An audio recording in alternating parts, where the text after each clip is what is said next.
We're getting closer to August, which means we're getting closer to college basketball season. Duke basketball season will be here before you know it. Right now, we just get little glimpses of this team in practice settings and that sort of thing. And I'm loving all of it. Hi, everybody. Dick Vitale. Hey, make sure you listen, man. The Locked On Blue Devils with J.J. Jackson. He's awesome, baby.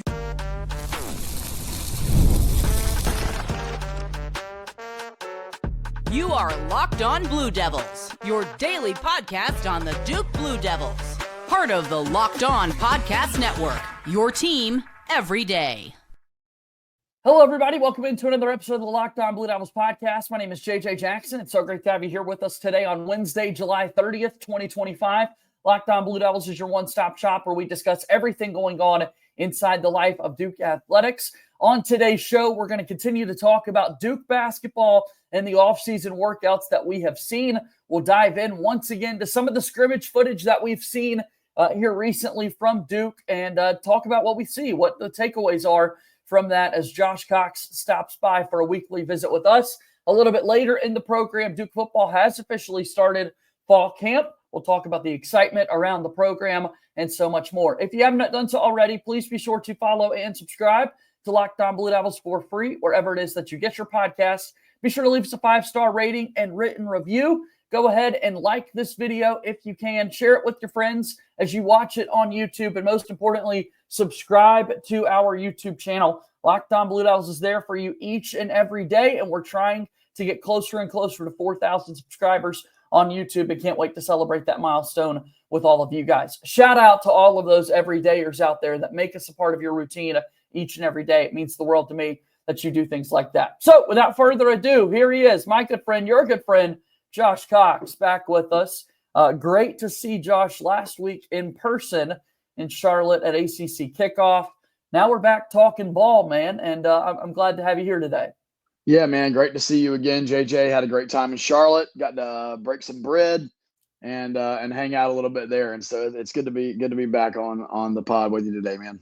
Yeah, dude, let's get after it. We got to talk about basketball, and I want to continue talking about the footage that Duke released a couple of weeks ago. We kind of had planned this whole discussion around it, and then next thing you know, very late last night, Duke basketball put out like a 90-second clip of more kind of scrimmage footage and that sort of thing. So I haven't got a chance really to dive into much of that, but all of a sudden, it feels like we're at the turn of the calendar where we're getting a thing or two of what this squad's starting to look like in the offseason. Yeah, this is one of my favorite things, JJ. This is one of my favorite things is the offseason 5-on-5 videos that get posted, and then and honestly, it's fun because we all know that we're all watching the same footage, yeah, right there, and so it's like what can you draw from this? And I think history has proven that you can often draw some very beneficial things that end up coming to fruition in the regular season. And then every now and then, we draw conclusions and we're like, man, that wasn't really that. Yeah, we swung and missed. But hey, our batting average, as long as the batting average stays over 500 on these, then I think it's credible.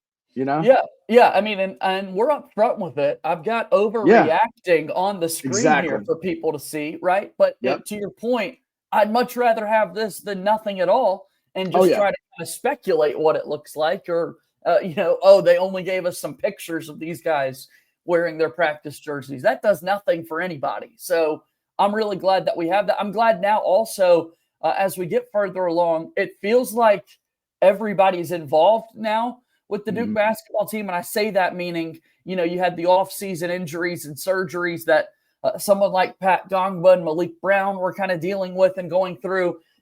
Duke took a while to get their freshman class put together. It was at the very last minute you get Dame Sarr and Sebastian Wilkins to commit. Then you've got to get Dame Sarr across the world to show up on campus. Nick Haminia is playing for Team USA. He's not there. And now we're at the point where, as August is just now a few days away, here is the whole squad ready to go.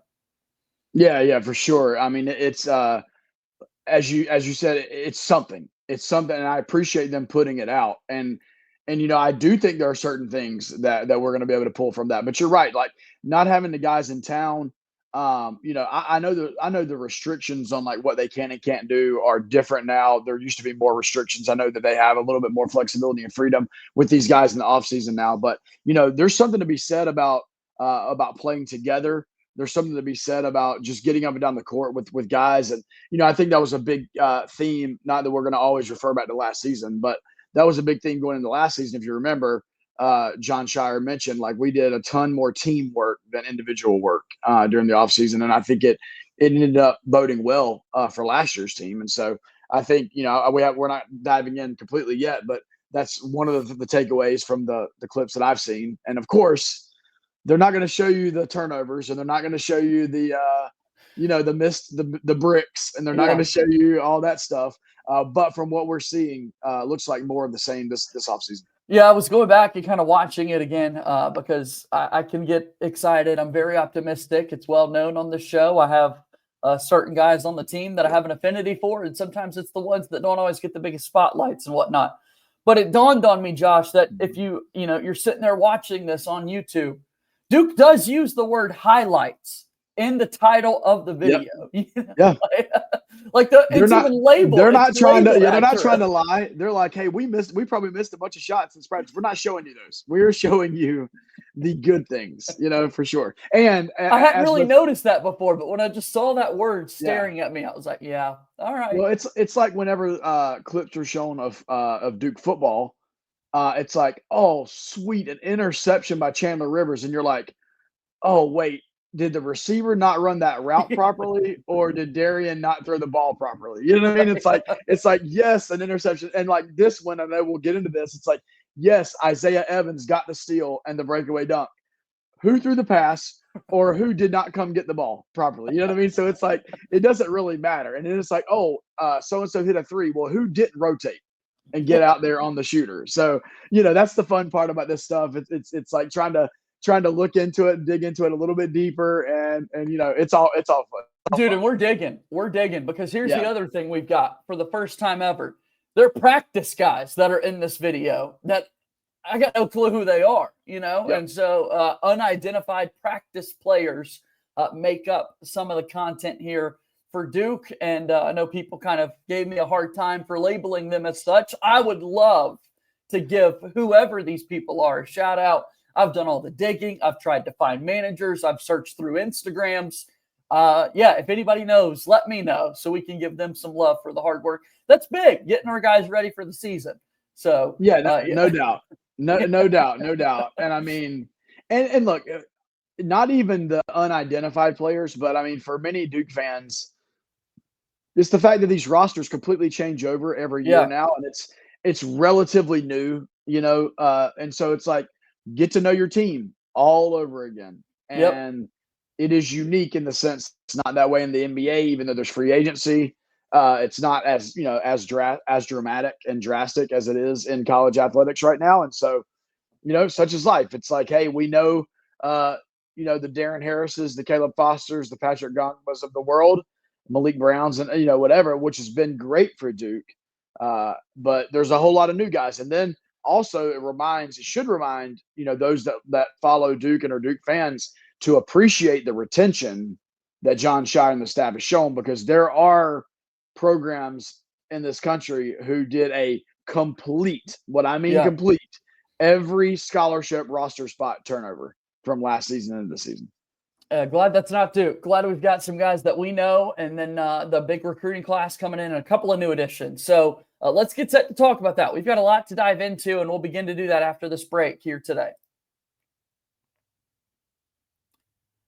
Locked On Blue Devils here today is brought to you by our friends over at 5 Hour Energy. Time to fuel up and turn it up with 5 Hour Energy Transfusion. It brings the bold grape, ginger, and lime flavor of your favorite golf drink minus the alcohol into a quick, energizing shot. Whether you're sinking birdies or just making memories with your friends, this one's a hole-in-one for your energy game. Let's be honest, some days on the course or off of it, you just need that extra boost to stay sharp and energized. That's what this is all about. Golf is all about the good times with good people and good flavors, of course. And so the grape ginger lime flavor gives you the best parts of your clubhouse go-to without chasing down the Bev cart. I certainly know that I can use a 5-Hour Energy from time to time.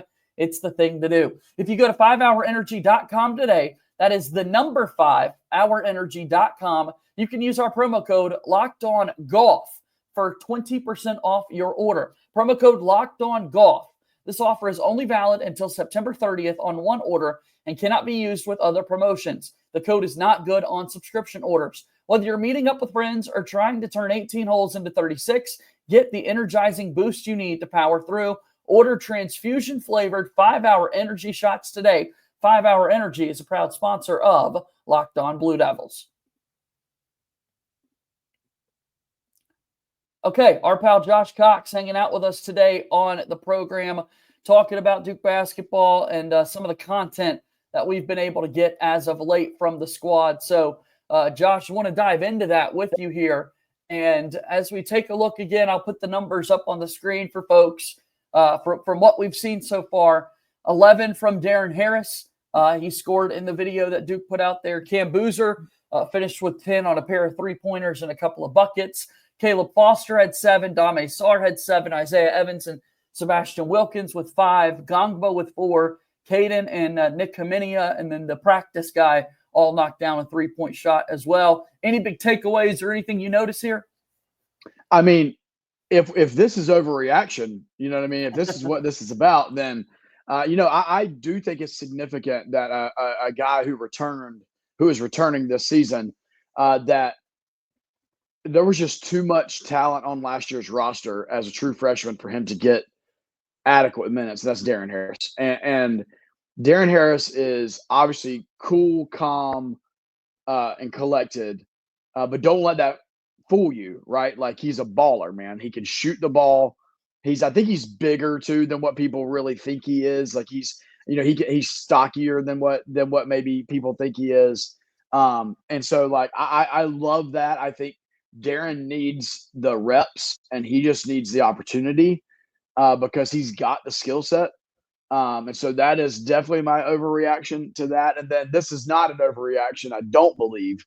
But in the spirit of the, most, sought after recruit, in a long time at Duke last season with Cooper Flagg, you almost have this like letdown, and that's the wrong word, but like there's almost this underappreciation for just how good Cameron Boozer is going to be.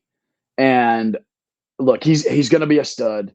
He's going to be the center of the offense. He's going to be a rebounder. He's going to be that guy. And, I think that's something. I don't think that's an overreaction at all. I think he's the number 1 player in the class. I think he dropped to the number 3 player in the class. I think he's the number 1 player in the class.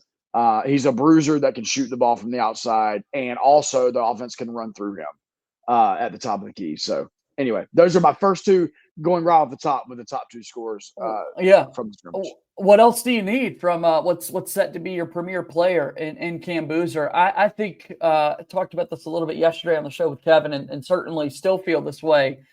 I think it might surprise some people because it surprised me, even though it shouldn't, but just how comfortable Cameron Boozer is from the outside, right? Because I guess so much of our thoughts are about, Carlos Boozer's game throughout his Duke career and going on to the NBA. And of course, when I think of him in the NBA, I think of that baseline mid-range jumper that he had, but that's not extending it all the way out to three-point range. And just the pure size and frame of Cameron Boozer, you're like, whoa, when you see the shot, it looks nice, and it really does. It's one thing for coaches to say, we want to feature this. We want these guys to feel comfortable taking these shots. Duke wanted Malik Brown to shoot more from the outside this past year if he had the opportunity. Wanted Malawach to let it fly from the outside. But it's like, man, we're seeing Cameron Boozer take those looks from a three-point range. Yeah, I mean, I actually think, and I don't know if I'll be repeating what was said yesterday, but it's okay if you are. I want to hear it. Yeah, I actually think Cameron Boozer is as close to his father modern game as you could expect, right? I think he has all of the positive traits that his dad had. If you're old enough as a Duke fan to remember the Carlos Boozer years, and even like you said into the NBA, but if you took Carlos Boozer and you put him in 2025, right? I think you have Cameron Boozer, and then you have an extra 20 pounds or whatever. You know what I mean? As an 18-year-old kid, right? Like I don't know what I it's obviously out there, but I don't know what Carlos Boozer weighed as an 18-year-old true freshman coming into Duke. But I'm assuming Cameron is a little bit stouter and bigger than him. But he's extended his game to the 3-point line. He is a great passer and has great vision as kind of that point forward in the half court offense as well. And I actually think he is the best comp for him is his father in the 2025 basketball game. Yeah, I like that twist that you got there. Yeah, making it more of the modern approach to the game. I just looked as you were speaking there. Shout out to College Basketball Reference for all the numbers and stats that they've been able to compile years and years and years worth. Let's go back to Carlos Boozer's Duke career for a second, Josh. Scored in 3 seasons, 1,506 points. So he was getting busy. However, in 3 years of basketball, how many 3-point shots do you think he attempted? Oh, in 3 years of basketball, I'm going to say he attempted 30. Don't overthink it. 30. Oh, wow. Okay. See? Carlos Boozer took 1 3-point shot in his junior season, and he missed it. He was 0 for 1 from 3. That is insane. Only 1 3-point shot. But yeah, the modern game, that's not going to happen. But then you go back to 2000, you're not going to see your big players kind of stepping out a little bit. I would have thought, I would have gone, probably 10, 12, 15. But no, 1 single 3-point shot for Carlos Boozer in his career. We'll pass that in the first game for Cameron Boozer, you would think, Josh. Yeah, I mean, I actually hope, I hope we do. That's just crazy how much the game has changed. It really is. And, honestly, kudos to these guys who realize that, if I try to replicate, the game 20 years ago, I mean, that's been well documented. You're just not going to make it, right? Like, Jahlil Okafor, Exhibit A, right? It's just not going to happen. And Jahlil, to his credit, has tried his best to morph his game, but it's just too little too late at this point. So anyway, no, kudos to Cameron and Caden both, but definitely a 2025 player that's going to allow Duke to play like they want to play in the modern basketball era. More thoughts. I was a little disappointed with the lack of Jack Scott featured that we saw in the film here. The Princeton transfer from Duke. I'm kidding. He was obviously out there and going to be a great practice guy for the Blue Devils. I won't go that far that he needs to get playing time or that sort of thing. I'm with you, though. Like, man, I'm all aboard the Darren Harris train because he's knocking down shots from the outside. One of the clips, he ends it or makes a 3-pointer to kind of end the stretch run that Duke's in there. They get a break, and he's got a little dance to go along with it, which you love to see. The other thing that I want to talk about is just the athleticism that we saw from the likes of Dame Sarr in particular and Sebastian Wilkins. My goodness, what these guys were doing. Well, they're both 6'8", and they're both listed as guard forward, on the roster. Which is like the prototypical John Shire player, like what he absolutely loves. The one thing I'll say about Dame Sarr, and this was in the video that was posted here recently, the 1.5-minute clip, there are multiple instances of 2-man game between Dame Sarr and Cameron Boozer. Yeah. And I think that is key. Like, if there is a real camaraderie and a 2-man game that can happen between those two guys, I mean, it's going to make life easier for both of them. I think there's a lot of question marks around Dame Sarr. I'm not going to say around his actual skill set, but I mean, I would say the familiarity maybe with him, is something that Duke fans are going to have to work up to, and it's going to be interesting to see. But then the athleticism of Sebastian Wilkins. I mean, there could be some really, really fun highlight reels between those two guys this year. Yeah, I talked yesterday. One of my favorite parts of Wilkins' dunk in the one particular video that we're talking about is you could see kind of over to the side on at practice that day for Duke, Cassius Stanley is just sitting there watching the guys work out, that sort of thing. And I'm like, that's fitting.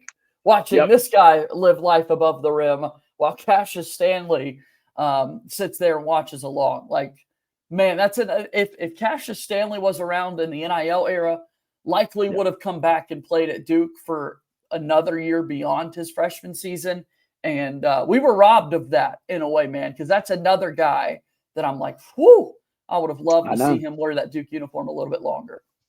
Yeah, I mean, one of the most athletic players in Duke history, really, Cassius Stanley, and he'll never get the accolades and the credit that he deserves for that. But he absolutely is and was. And so, yeah, you're right. Like a fellow athletic freak watching another athletic freak was really cool. If you just added maybe like a Gerald Henderson in there, or Perfect. like a Dante Jones in there, or a Corey Maggette in there, like then you've got your power athletic freak dunkers there in Duke history.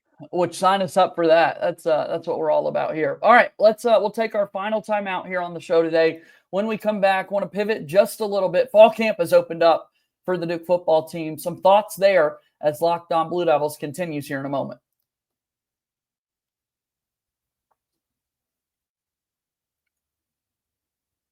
Thank you so much for making Locked On Blue Devils your first listen and your first watch here today. For your second listen, make sure that you check out the Portal Show. Brian Smith has the latest rumors, portal entries, and signings. Be the most informed fan on the rapid changes to the college football landscape, a heavy focus on football recruiting as well. Find the Portal on YouTube or wherever it is that you listen to podcasts. Also, for your second listen, you can maybe check out Locked On College Basketball with our hosts, Andy Patton and Isaac Shade, doing a great job giving you updates on the college game every single day. They talk a whole lot about Duke basketball because we're in the headlines quite a bit. That's what a blue blood is all about. So go check it out after you finish this show.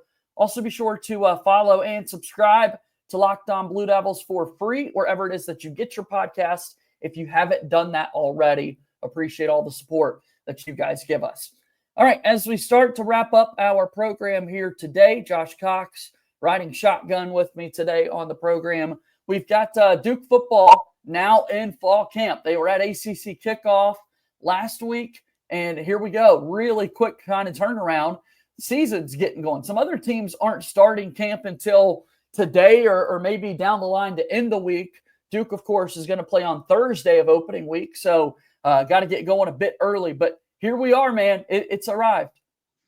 Yeah, I mean, I was able to be at the practice on Monday of this week. And look, man, it's that time of year. There is nothing else going on other than Major League Baseball.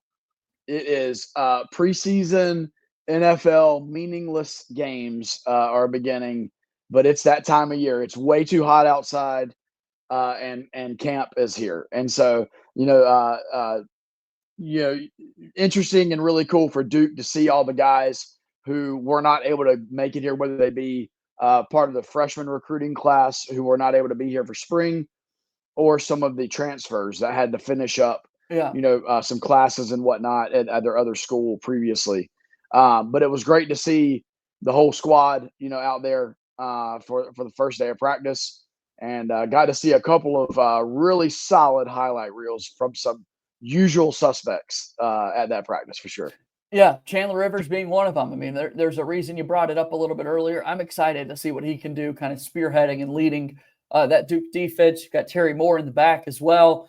And then the front seven's going to get ready to get after it a little bit. It's difficult to see necessarily what maybe the front seven's going to be capable of, because we're wanting to protect our quarterback at all costs, as you should at this portion in the season. But when fall camp starts, as we've seen, there can be no shortage of highlights from your secondary and guys making big-time plays on the ball through the air. Yeah, the Chandler Rivers interception that was posted over the last day or so on the sideline there, where it was like a tip bobble ball and he grabs it on the way out. I was standing about 5 feet away from there where that happened. I didn't have my phone out recording at that point, but just a great play. And then there was another play that wasn't captured. I don't believe I tried to, but there was a long pass to Queso where he gets some separation and is able to reel it in, and just those types of plays. I mean, obviously everybody loves a deep ball, right? Everybody loves that stuff. But I think, it's not a secret that Duke had a deep ball thrower last year, right? And so the deep ball is what it is. The difference and the key to the offense this season is going to be extending plays and being able to get that 3rd and 7 when everything breaks down, to be able to go get 8 yards on a QB scramble. That's what this offense. That is the next step for this offense. As far as Darian Mensah goes as the quarterback, and so honestly, Darian looked great. There's a couple of clips out that Duke put out from him as well, and so Elon, the game against Elon, I don't think it come quick enough for Duke. Yeah. No, I'm ready to see it. I'm ready to get real highlights and to have real takeaways from what we've seen and heard so far. It's cool to see Manny Diaz just so fired up and energized in a second year leading this program. Not to say that wasn't the case last year, but it's just so obvious how comfortable you are now, like one full season into this thing, now that football's back and going. And you were able, we talked about Duke and what they were able to do, bringing back so many of their guys. The basketball side, football in a similar boat, and you could clearly tell how energized that makes Manny Diaz as the season gets going. Yeah, I forget the exact stat, but top 5 in the country as far as portal entries, least number of portal entries, and so speaks to the culture. It speaks to this class of 4th year and 5th year guys, the Wes Williams, Trey Freeman, Chandler Rivers, VJ Anthony, Aaron Hall, like the list could go on and on. The Brian Parker, Matt Craycraft, Justin Pickett, what I mean? Like we could keep going down that list. But it just speaks to all of those guys and their commitments. Many of them could have absolutely cashed in a little bit more in the era that we are now finding ourselves in and gone somewhere else. And they value their locker room. Every single one of them, as we'll say, they value that locker room. And I think they also value the experience of that comes with being a Duke student. But yeah, I mean, it's really neat to see, man. And it's not like this everywhere. Manny Diaz I feel like it just in his second season has really established the culture that he wants. It's different. Yeah. There's different ways to skin a cat, right? Like just different ways. The Mike Elko way was obviously effective, right? For 2 seasons. Yep. And the Manny Diaz way is different than the Mike Elko way. They're both effective. And so, it's funny, like just a glimpse kind of into a practice. Mike Elko practice was like loud music all the time. Like you had to yell over the music and whistles blowing everywhere over the music. And at least for Monday's practice with Coach Diaz, there was no music. You could hear everything that was going on. And it's just a different, like a Zen kind of vibe, like, and that's maybe Manny's South Florida chilling on South Beach influence there, but it's different. But you know what? It's effective, and it's who he is, and these guys respond to that. He's a player first guy, and they've responded in a way. And what hasn't changed is the David Feely effect, the conditioning, and the commitment to their personal like bodies and physical fitness. And those guys are ready to go and fired up for the season, obviously, and in great shape like you're talking about there. We're fired up for the year to come. Josh, it's been awesome talking a little basketball with you and then getting football thoughts here at the very end. I want people to go check out the Section 17 podcast and various ways to support you and your team. How can people do that? Yeah, Section 17 podcast. We're on X. We're on Instagram, Facebook group, YouTube, which is obviously the best. And Yeah. so, would love subscribers there. We'll begin bringing weekly pods starting up in the next week or two, and then throughout the season. And so we're changing up our vibe a little bit. We're going to give you some condensed episodes this season that are a little bit quicker and harder hitting. And hopefully, for those that have been listening previously, you'll get a little bit more of a concise, same content, better content, we think, but in a more concise podcast. And so we're looking forward to that. Without a doubt. Can't wait to have you on here again soon, Josh. Thanks for stopping by. JJ, have a good one, man. We'll see you. Josh Cox joins us here on today's episode of Locked On Blue Devils. That'll do it for our show here today. Please, again, be sure to subscribe to our YouTube channel and wherever it is that you get your podcasts. As always, go Duke. I'll talk to you tomorrow. My name is JJ Jackson. Thank you and good day.